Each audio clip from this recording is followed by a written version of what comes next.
హైదరాబాద్లో drugs smugglers కొత్త మార్గాలను ఎంచుకుంటున్నారు. పోలీసులకు దొరకకుండా మాదక ద్రవ్యాలను తరలించేందుకు ఊహించడానికి కూడా వీలులేని పద్ధతులను పాటిస్తూ మైండ్ బ్లాక్ చేస్తున్నారు. అయితే స్మగ్లర్లు ఎన్ని ఎత్తులు వేసినా పోలీసులు మాత్రం వాటిని చిత్తు చేస్తూ పట్టేసుకుంటున్నారు. కాగా ఇదే క్రమంలో ఇద్దరు స్మగ్లర్లు కొత్త తరహాలో డ్రగ్స్ రవాణాకు తెరతీశారు. పెళ్లి బృందం ముసుగులో కొత్త బట్టల మాటున కోట్ల విలువైన డ్రగ్స్ సరఫరా చేస్తున్నారు. అయితే చెన్నై నుంచి హైదరాబాద్కు పెళ్లి వస్త్రాలు తీసుకొస్తున్న ఇద్దరిపై అనుమానం వచ్చి తనిఖీ చేయగా నివ్వెరపోవడం పోలీసుల వంతైంది.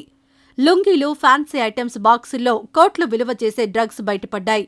ఈ డ్రగ్స్ ను సరఫరా చేస్తున్న మహమ్మద్ కాసిం, రసూలుద్దీన్ అనే నిందితులను పోలీసులు అరెస్టు చేశారు.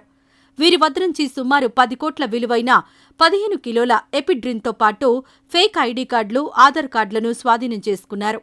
కాగా మరో ముగ్గురు పరారీలో ఉన్నట్టు పోలీసులు తెలిపారు. లుంగీల బాక్సులో డ్రగ్స్ ప్యాకెట్లు పెట్టి వాటిని కొరియర్లో బస్సుల్లో ఎవరికీ అనుమానం రాకుండా సరఫరా చేస్తున్నారు. ఓ కంపెనీకి చెందిన ధోతీలు, లుంగీల బాక్సులో పెట్టి వాటిని విదేశాలకు కూడా ఎగుమతి చేస్తున్నారు. ఇలా ఒక్కో బాక్సులో 80 నుంచి 90 గ్రాముల ప్యాకెట్ పెడుతున్నట్టు పోలీసులు గుర్తించారు.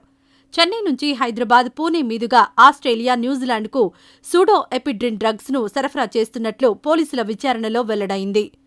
పెళ్లి బట్టల పేరుతో లుంగీలు, ఫ్యాన్సీ వస్త్రాల బాక్సులో డ్రగ్స్ ప్యాకెట్లు పెట్టి వాటిని కాటన్ బాక్సులో పార్సిల్ చేసి కొరియర్ల ద్వారా పంపిస్తున్నట్టు పోలీసులు వెల్లడించారు.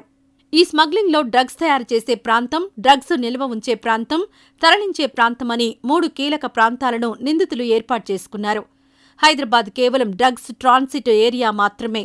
ఈ డ్రగ్ నుంచి మెటాఫిటమైన్ తయారు చేస్తారు. పెళ్లికి వాడే ధోతీల బాక్సుల్లో డ్రగ్స్ ప్యాకెట్లు పెట్టి విదేశాలకు ఎగుమతి చేస్తున్నారు. ఒక్కో బాక్సులో 80 నుంచి 90 గ్రాముల ప్యాకెట్ పెడుతున్నారు. ఇలా 7 సార్లు పూణే నుంచి, 8 సార్లు హైదరాబాద్ నుంచి విదేశాలకు ఎగుమతి అయ్యాయి. ఇప్పటి వరకు మొత్తం 75 కిలోల డ్రగ్ దేశం దాటించినట్టు సమాచారం. ఫరీద్, ఫైజల్ అనే నిందితులు పూణే నుంచి డ్రగ్స్ సప్లై చేస్తున్నారు. సింథటిక్ డ్రగ్ కేజీకి కోటి వరకు మార్కెట్లో పలుకుతుండగా మెటాఫిటమైన్ కేజీకి 5 కోట్లు విలువ చేస్తుంది అని రాచకొండ సిపి మహేష్ భగవత్ వివరించారు.